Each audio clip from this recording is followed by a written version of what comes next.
Àtíkù El-Rufai ṣàbẹ̀wò sọ́dọ̀ kábíyèsí Olúbàdàn kẹrìnlélógójì.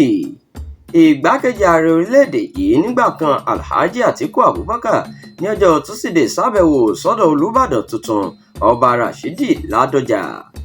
Àtíkù ẹni tí gómìnà tẹ́lẹ̀ nípínlẹ̀ Kaduna Nasir El-Rufai àti olórí ọmọ ilé aṣojú-ṣòfin tẹ́lẹ̀ rí Iyorchia Ayuba kọ́wọ̀ọ́rìn ṣàbẹ̀wò sílégbèé ọba Ọládọjà kábíyèsí ní agbègbè Bódìjà nílùú Ìbàdàn. Nínú ọ̀rọ̀ rẹ̀, Àtíkù tọrọ àforíjìn lọ́dọ̀ kábíyèsí fún bí wọ́n ṣe kùnà láti má wà níbi ayẹyẹ ìgbà ọ̀pá àṣẹ tí wọ́n ṣe ní ọjọ́ Friday tó kọjá. Wọ́n sì gbàdúrà pé kí ìgbà ọba tuntun yìí tú gbogbo ìlú Ìbàdàn lára.